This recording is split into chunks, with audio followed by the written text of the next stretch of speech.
पागल हूँ, मैं मूर्ख हूँ, अकेला आके यहाँ मैं बैठ चुका हूँ, समाज के लिए काम कर रहा हूँ। वो तो 2047 तक की कल्पना करे बैठा है मेरा बेटा मोदी, 2047 तक की कल्पना करे बैठा है। बहुजन समाज के नेताओं की बात करें तो पैसों में और गाड़ियों में बिक जाते हैं, फिर कैसे समाज की लड़ाई जीत पाओगे? हम लोग पूरे तरह से तैयार हैं। अब अगर चढ़ाई की जरूरत भी पड़ेगी तो चढ़ाई भी करने की हम यहीं इसी पार्क में ही तैयारी होगी। अब अलग अलग जाके अगर रोड पे 4-10 आदमी इकट्ठा हो जाएंगे, डिटेन होने का ड्रामा करेंगे, जो अपने आप को बीजेपी का कट्टर सिपाही बताते हैं, ये लोग तो देशद्रोही हैं। नमस्कार, न्यूज़ 94 हिंदी देख रहे हैं। मैं हूं आपके साथ चेतन मुरादाबादी। दोस्तों, इस वक्त हम दिल्ली में मौजूद हैं और जैसा कि आपको पता ही है कि पूरे देश में जगह जगह ईवीएम को लेकर आंदोलन चल रहे हैं। तो यहाँ पर भी इस वक्त हम गुरु रविदास पार्क में मौजूद हैं दिल्ली में, और भीमसेना प्रमुख नवाब सतपाल तंवर जी ईवीएम को लेकर बैठे हुए हैं 20 तारीख से। सर, स्वागत है। बहुत बहुत धन्यवाद। आपके सभी दर्शकों को क्रांतिकारी जय भीम से अभिवादन। सर, क्या लग रहा है, इस तरह से ईवीएम बंद हो पाएगा? ईवीएम बंद कराने के लिए हमारा संघर्ष जारी है और लगातार जारी रहेगा। हमने ज़िंदगी और मौत में से मौत को चुन लिया है। हमें ज़िंदगी की आवश्यकता नहीं है, क्योंकि ज़िंदगी तो बिल्कुल ख़त्म हो जाएगी अगर मोदी सरकार फिर से सत्ता में आएगी।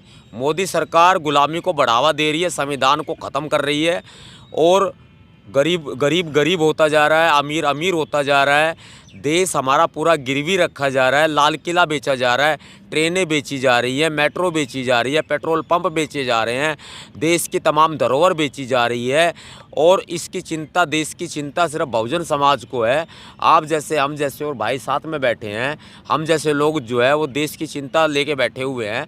नहीं तो इस बीजेपी के लोग जो हैं, बीजेपी के कार्यकर्ता हैं, बीजेपी के जो अपने आप को अंधभक्त जो लोग हैं, जो अपने आप को बीजेपी का कट्टर सिपाही बताते हैं, ये लोग तो देशद्रोही हैं। इन देशद्रोहियों ने देश का भट्टा बैठा दिया है। अब हमें देश का सुधार करना है। सर, जैसे कि लगातार अलग अलग आंदोलन कर रहे हैं, एक प्लेटफॉर्म पर नहीं आ पा रहे हैं, इससे क्या लग रहा है? सबको अपने अपनी मर्जी से चलना है तो चलते रहो, मुझे उससे कोई मतलब नहीं है।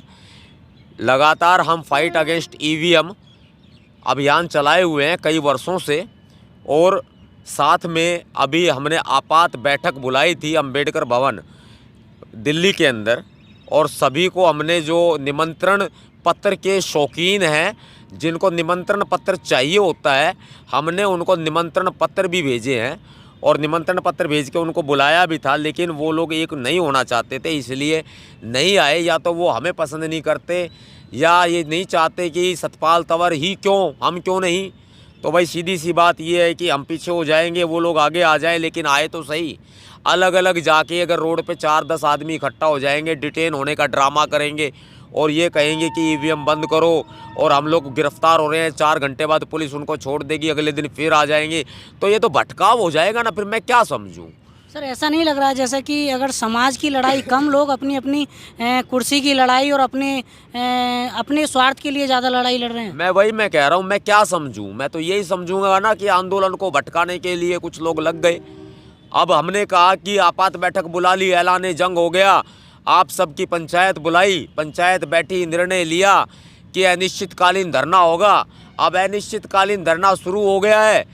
कुछ तथाकथित नेताओं को सांप सूंघ गया है, कुछ ऐसे लोग हैं जो बगले झांकते हुए नज़र आ रहे हैं कि भाई जो है ये कैसे धरना शुरू हो गया। देखिए, देश का सुधार, समाज का सुधार तभी हो सकता है जब हम लोग मैं को समाप्त कर दें। हम लोग ये सोचें कि समाज हित में ही सभी का हित है, जनहित में सभी का हित है, देश हित में सभी का हित है। और यहाँ धरना लगातार चल रहा है, हम लोग भूखे प्यासे बैठे हैं, तो उसका मतलब ये नहीं है कि हम लोग घर से फालतू हैं। हम लोगों ने बाबा साहब का नमक खाया है, बाबा साहब ने हमें अपने कंधों पर हमें जिम्मेदारियां दी हैं, इसलिए हमें देश की चिंता, और हम यहाँ बैठे हुए हैं। 24 फरवरी से यहाँ पर संत शिरोमणि गुरु रविदास जी का सत्संग भी शुरू हो जाएगा ईवीएम के विरोध के साथ, और 29 फरवरी को बड़ी कॉल है, सुबह 11 बजे देश भर के बहुजन समाज के लोग यहाँ पहुँचें, क्योंकि ईवीएम बैन करने के लिए आप सभी का इकट्ठा होना बहुत ज़रूरी है। 2-4 घंटे के आंदोलन से कोई फ़र्क नहीं पड़ेगा, उसको आंदोलन नहीं कहते 2-4 घंटे के लिए, तो हम ये कहते हैं कि आए और 2-4 अपना यूट्यूब चैनलों के ऊपर हमने वो थंबनेल लगाए कि ऐसा हो गया जी, ऐसा हो गया जी, वैसा हो गया, अंदर देखते तो कुछ नहीं है।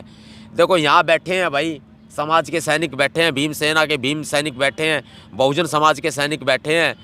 तो भाई इन लोगों को अब देश को सोचना पड़ेगा कि भाई ये जो बच्चे बैठे हुए हैं ना, ये बच्चे भी अपने किसी माँ के बेटे हैं, किसी भाई के भाई हैं, किसी बहन के भाई हैं, ये किसी के शौहर हैं, तो जो है किसी के बच्चे हैं।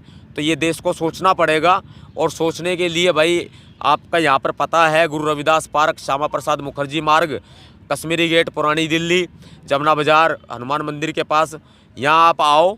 29 तारीख की बड़ी कॉल है, 29 तारीख को सुबह 11 बजे आओ। हम लोग 24 घंटे रोज़ाना धरने पर बैठे हैं, 24 घंटे आओ, रोज़ाना आओ। और यहाँ तक कि अब 24 तारीख से हम लोग यहाँ पर भीम सैनिकों की ट्रेनिंग भी शुरू कर देंगे।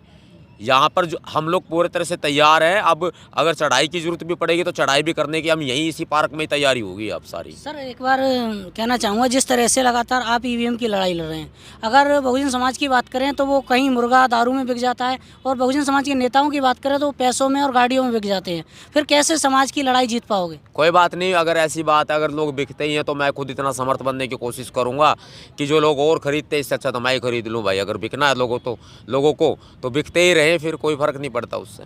जी सर, लगातार ईवीएम का विरोध हो रहा है। मोदी जी कह रहे हैं 400 पार, मतलब कि सरकार लगातार कह रही है 400 पार आएगी। वो इसलिए कह रहे हैं क्योंकि उनको पता है कि ईवीएम में घोटाला है। 400 पार इसलिए वो पक्का कह रहे हैं। वो तो 2047 तक की कल्पना करे बैठा है मेरा बेटा मोदी, 2047 तक की कल्पना करे बैठा है। सोचने वाली बात है, उनको पक्का पता है कि वे लोग सत्ता में आएंगे क्योंकि ईवीएम में घोटाला है। और रही बात 400 की, तो ये ईवीएम को बैन करे, 40 भी आ जाए तो हम भी यही हैं। वो लोग कह रहे हैं कि ईवीएम का रोना रो रहे हैं, केवल हमारा जो काम है, काम बोलता है और काम के आधार पे हम जीत रहे हैं। उन्होंने कोई यूनिवर्सिटी नहीं बनाई, उन्होंने कोई स्कूल नहीं बनाया, उन्होंने कोई अस्पताल नहीं बनाया। उन्होंने गरीब को गरीब कर दिया, अमीर को अमीर किया। उन्होंने भ्रष्टाचार फैला दिया। हर एक सरकारी डिपार्टमेंट में भ्रष्टाचार ही भ्रष्टाचार है। घूसखोर भरे पड़े हुए हैं, पैसा लेके काम करते हैं, सरकारी अधिकारी काम करते हैं, मंत्री बिके हुए हैं, नेता बिके हुए हैं। बीजेपी के लोग सिर्फ मंदिर बनाते हैं, मस्जिदों को तोड़ते हैं, चर्च को तोड़ते हैं, गुरुद्वारों को तोड़ते हैं, बौद्ध मठों को तोड़ते हैं, अंबेडकर साहब को गालियाँ देते हैं, उनकी मूर्तियाँ तोड़ते हैं। ये किया है बीजेपी ने। सर लगातार, जैसे कि अगर विपक्ष की बात करें तो जो समाज का नेतृत्व कर रहे हैं वो लोग बिक जा रहे हैं। नीतीश कुमार जैसे लोग, जयंत चौधरी जैसे लोग, और अभी हाल ही में स्वामी प्रसाद मौर्य ने नई पार्टी बना ली है। तो इतने टुकड़े टुकड़े गैंग होने के बाद क्या समाज जीत पाएगा? मुझे अपने कंधों पर भरोसा है। कोई बिकता रहे बिको, कोई लुटता रहे लुटो, मुझे उनसे मतलब नहीं है। मुझे अपने कंधों पर भरोसा है। मैं अपना पहले भी बोल रहा था कि 50-60 लोगों के साथ तो मैं गाड़ियों से चलता हूँ। मैं अपना लाव लश्कर छोड़ के अकेला आके यहाँ बैठ गया। मुझे ये पार्क अच्छा लगा, मैंने देखा ये गुरु रविदास पार्क है, मैं यहाँ आके बैठ गया और मैं यहाँ से धरना शुरू कर दिया मैंने। और समाज का मैंने साथ लिया, समाज की राय मशवरा लिया है, एक सहमति से किया सारा काम। और जब आप खुद समझें इस बात को कि अगर हम लोग यहाँ संघर्ष कर रहे हैं और लोग बिक रहे हैं तो हमें अपने कंधों पर भरोसा। लोग बिकते रहे, हमें उससे मतलब नहीं है। हमें खुद सही रह करके जब समाज का सुधार करना है। बहुत हाल ही में चुनाव है सर, तो प्रधानमंत्री के रूप में किसको आगे ला रहे हैं? लास्ट सवाल। गांव बसा नहीं, भिखारी पहले आ गए, ऐसे नहीं चलेगा।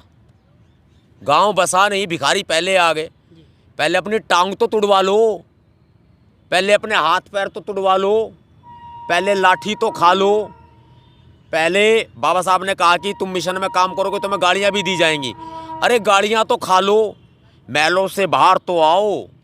अरे तुम लोग महलों से बाहर निकलो। तुम लोग, बहुत सारे लोग हैं ऐसे कि जो है हम लोग सिंपल रहने वाले लोग हैं। अकेला आके यहाँ बैठ गया, मैं पागल हूँ, मैं मूर्ख हूँ, अकेला आके यहाँ मैं बैठ चुका हूँ, समाज के लिए काम कर रहा हूँ। लेकिन पहले कम से कम संघर्ष तो कर लो, पहले कम से कम जो है पुलिस की लाठियाँ खा लो, जेल चले जाओ, तभी तो कुछ सरकार की कल्पना करो। अरे गांव बसा नहीं है, मंगते पहले आ गए, ऐसे थोड़ी ना चलेगा। क्या लग रहा है सर, विपक्ष जो है इंडिया गठबंधन है, इंडिया अलायंस है, तो वो मोदी जी को टक्कर दे पाएगा क्या? जो हमारे साथ आएगा हम उसके साथ खड़े होंगे और उसी से ही टक्कर दिलवाएंगे। और कोई हमारे साथ नहीं आएगा तो फिर हम अपना झंडा लहराएंगे, सीधी बात है। बहुत बहुत धन्यवाद सर। जय भीम।